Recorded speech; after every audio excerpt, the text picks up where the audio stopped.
एक नहीं 100 बीजेपी और 100 आरएसएस आ जाए, कुछ नहीं बिगाड़ सकते। शर्त यह है कि मुसलमान अपने दीन के उसूल पर सही तरीके से कायम हो जाए। इनकी क्या औकात है कि ये आपका कुछ बिगाड़ लेंगे। मैं असल में मुसलमान नहीं विरोध करता, बल्कि वो मीडिया जो है मुसलमानों से विरोध कराना चाहता है। ये मीडिया का एक फोबिया है कि हर चीज में मुस्लिम एंगल ऐसा ढूंढ के लाओ कि जिसमें मुसलमानों को बिला वजह जो है वो एक एक्स्ट्रा जो है रद्द अमल का शिकार बनाओ। और मुसलमानों को चाहिए कि वो किसी को हराने और किसी को जिताने का ठेका लेना छोड़ दें, अपने आप को जिताने की का अहद करें, अपने ताकत को अपने आप मजबूत करें। अगर आप कहीं 100 वोट भी हैं तो अपने 100 वोटों को अपने झंडे के नीचे जमा करें। दिल्ली में कांग्रेस को उखाड़ने में बीजेपी आरएसएस नाकाम थे, सीधे सीधे नहीं उखाड़ सकते थे, तो इसलिए इनडायरेक्ट जो है आरएसएस ने उसको पीछे से बैक से सपोर्ट करके आगे कर दिया केजरीवाल को। उसके जरिए जो है पहले दिल्ली से शीला दीक्षित की हुकूमत को उखाड़ा गया और फिर उसी से एक मैसेज निकला तो सेंटर से जो है 2014 में मनमोहन सिंह की हुकूमत का खात्मा कर दिया गया। मोदी ने आने के बाद जो है पूरे सिस्टम पर या कि ये पूरे तंत्र पर ऐसा कब्जा कर लिया है कि अब कोई चाहे भी तो जीत करके भी हारना पड़ता है उसे। वोट कितने भी मिल जाए लेकिन हारना उसी को पड़ता है। जीत मोदी की होगी चाहे वोट 5 मिले। मीडिया वालों को तो खुद चुल्लू भर पानी में डूब के मर जाना चाहिए इस तरह के झूठी अफवाहें फैलाने में और इस तरह का नैरेटिव घड़ने में। अब कहाँ ले जाना चाह रहे हो भाई इस देश को? अरे भाई नाम बदल के क्या आप लोगों का पेट भर दोगे? नाम बदल के क्या उस इलाके की जो है आप सीवर बन जाएंगे? नाम बदल के क्या वहाँ की नालियाँ और गलियाँ जो बदबूदार सड़ी हुई पड़ी हैं, जिनमें कचरे कीचड़ भरे पड़े हुए हैं, आदमी निकल नहीं सकता और वहाँ रहने वाले लोग बीमार ज़्यादातर इसी वजह से होते हैं कि वहाँ बदबू, तापून, गंदगी, वो सब मुसीबतें पड़ी हुई हैं। क्या वो नाम बदलने से सब ठीक हो जाएगा?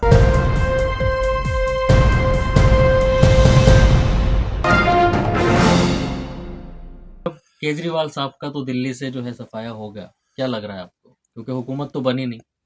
अब आरएसएस जो अगला रोल देगा कि केजरीवाल को, वो कैरेक्टर अदा करेगा केजरीवाल।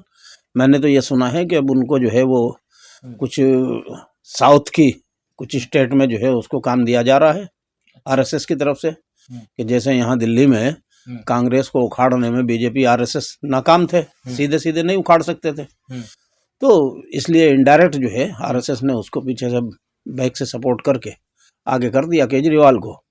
उसके जरिए जो है पहले दिल्ली से शीला दीक्षित की हुकूमत को उखाड़ा गया और फिर उसी से एक मैसेज निकला तो सेंटर से जो है 2014 में मनमोहन सिंह की हुकूमत का खात्मा कर दिया गया। तो अब मोदी ने आने के बाद जो है पूरे सिस्टम पर या कि ये पूरे तंत्र पर ऐसा कब्जा कर लिया है कि अब कोई चाहे भी तो जीत करके भी हारना पड़ता है उसे। वोट कितने भी मिल जाए लेकिन हारना उसी को पड़ता है। जीत मोदी की होगी चाहे वोट 5 मिले। तो सीधी सी बात है, जितना रोल जहाँ जो है कहीं उसको आरएसएस देगा वो जाकर उसको करेगा। इस इलेक्शन में एमआईएम का भी बड़ा अहम रोल रहा, जो 2 विधानसभाओं में, एक ओखला की और एक मुस्तफाबाद की। मुस्तफाबाद तो हार गए लेकिन ओखला से जो है आम आदमी पार्टी जीती। नहीं तो आप भी काफी जो है सरगर्म रहे इसमें। हाँ, एमआईएम के साथ बिल्कुल। मैं इस इलेक्शन में उसके बावजूद भी जो है अमानत की जीत को किस तरह देख रहे हैं? मैं इस इलेक्शन में एमआईएम की हिमायत में रहा और एमआईएम के जो कि दोनों कैंडिडेट जो है मेरी नज़र में वो मजलूम थे, वो मजलूम हैं और वो ऐसे मजलूम हैं कि जो अपने आप में अपना एक लोकल सतह का जो सियासी एक कैरेक्टर होता है वो रखते हैं दोनों। ताहिर सैफी मुस्तफाबाद के उस वक़्त सिटिंग काउंसलर थे जब उनको केजरीवाल ने जेल भिजवाया और केजरीवाल ही की पार्टी से थे। बदकिस्मती ये है हमारी तो कि ये नाम निहाद सेकुलर पार्टियां जिनको हम समझते हैं और जिनको कहा जाता है कि बड़ी सेकुलर हैं, सेकुलरिज्म के चैम्पियन बने फिरते हैं ये। भाई जब दिल्ली का दंगा हो रहा था सारे मुसलमान जो है केजरीवाल को पुकार रहे थे कि भाई हमने तुझे एक तरफा वोट दिया है, कम से कम 5-10 मिनट के लिए तो तू मैदान में निकला बीच में, इस दंगा फसाद को रुकवा दे।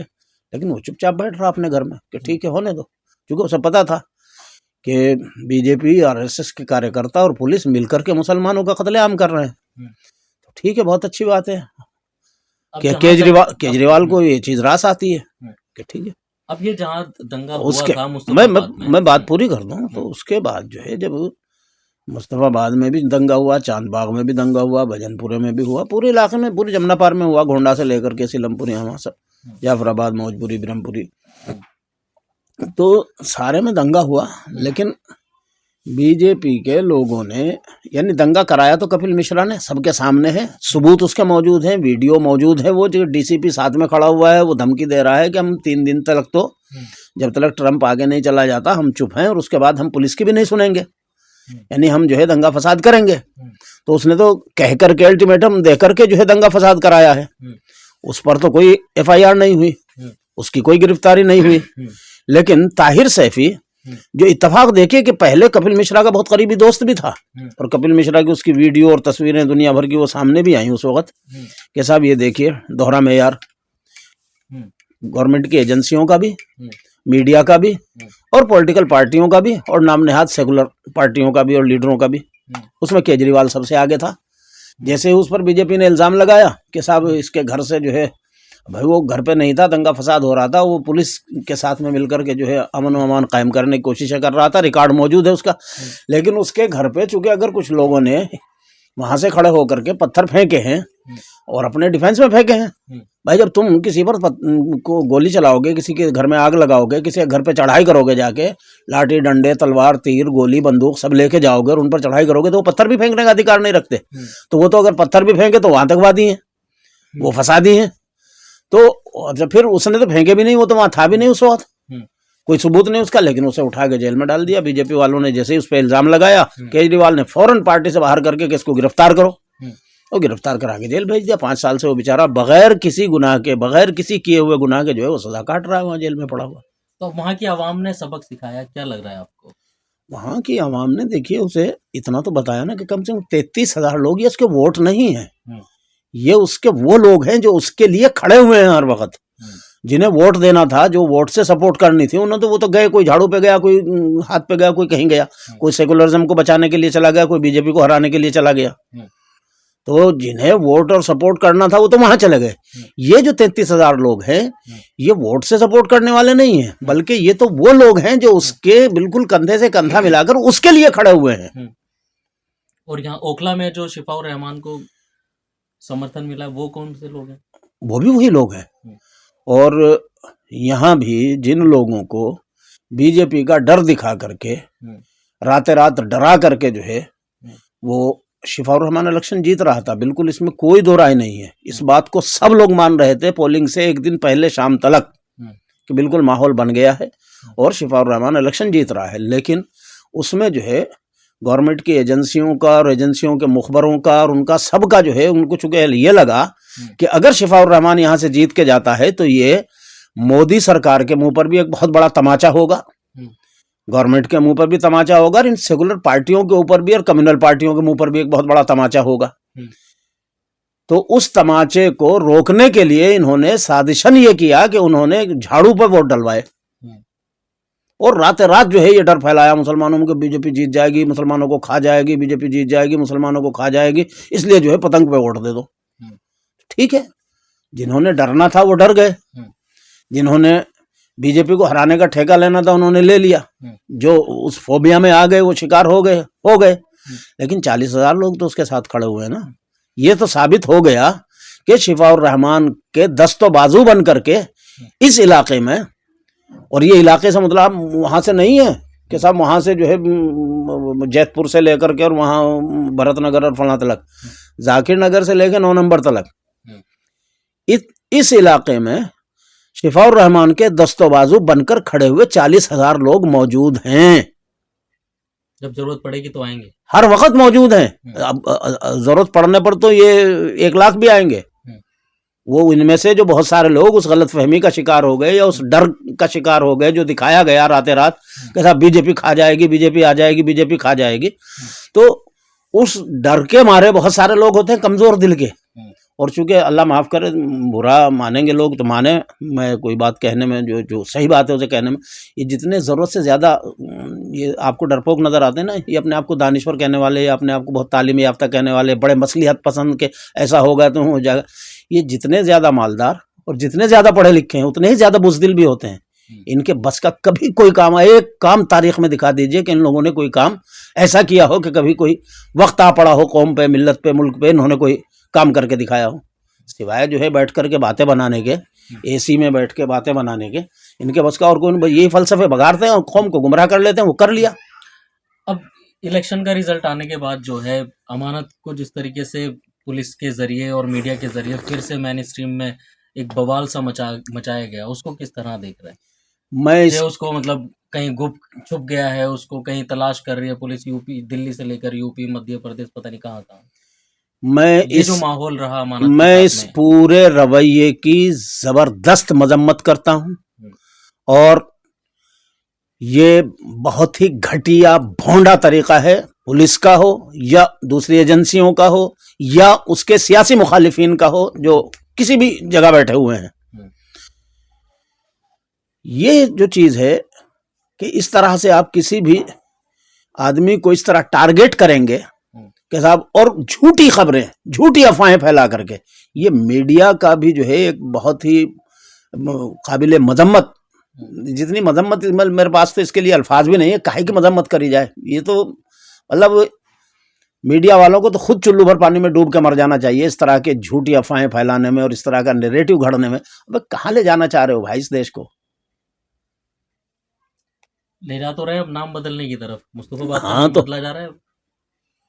जो मोहल्ला क्लिनिक थी उनको जो है आयुष्मान आरोग्य मंदिर के नाम में जो बदला जा रहा है, लोग इसका भी जो है हाँ इख्तिलाफ तो कर रहे हैं। इससे क्या मतलब फर्क पड़ रहा है अगर नाम बदला जा रहा है? एक अनपार्लियामेंट्री लफ्ज है इसलिए वो तो बोलूंगा नहीं, लेकिन इसे हिमाकत कहते हैं और इसको जो है आदमी का गधापन कहते हैं। नाम बदलने को ये जो कुछ भी नैरेटिव गढ़ा जा रहा है जिस तरह से, ये लोगों का गधापन है।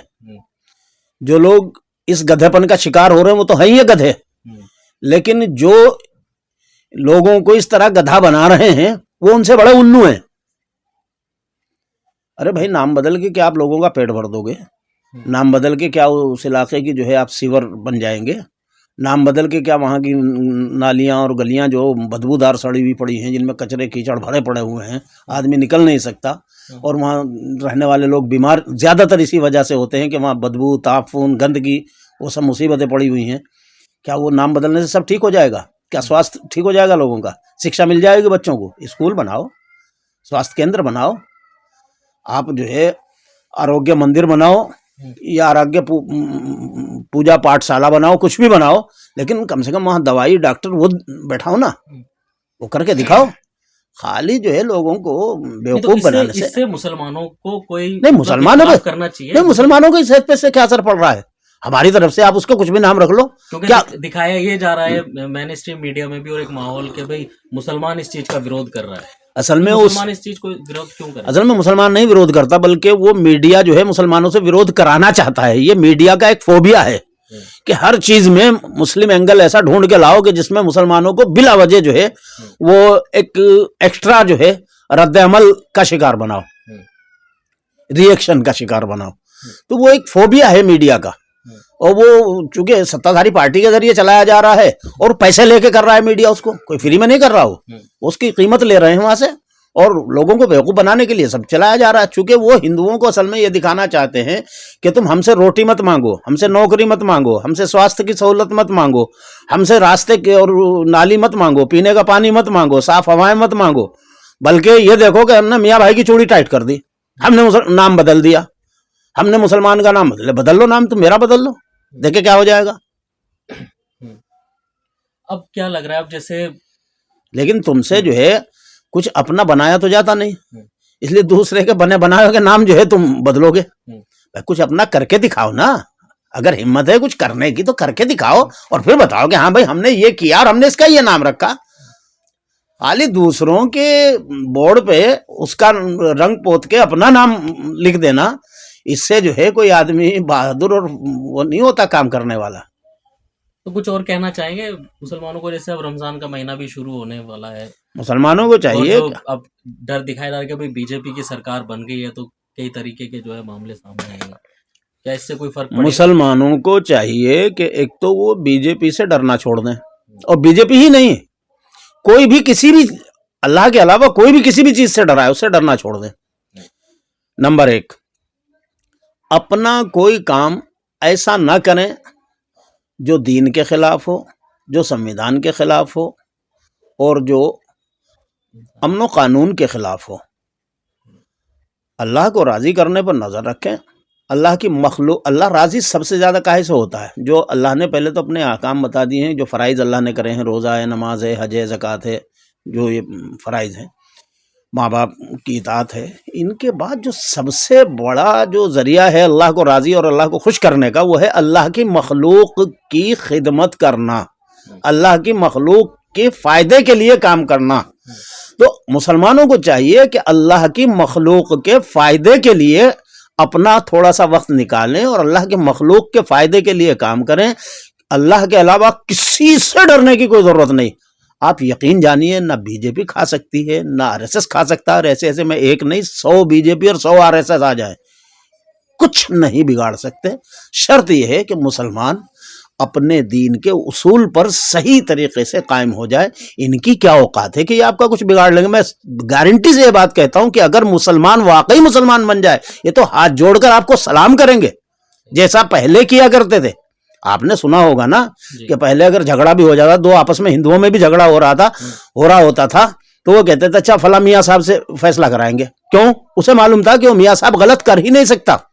वो सच्चाई के अलावा किसी हिंदू और मुसलमान का भी झगड़ा हो रहा है तो हिंदू से पूछा भाई किसका फैसला मानोगे? कि फला मुसलमान का मान लूंगा। क्यों?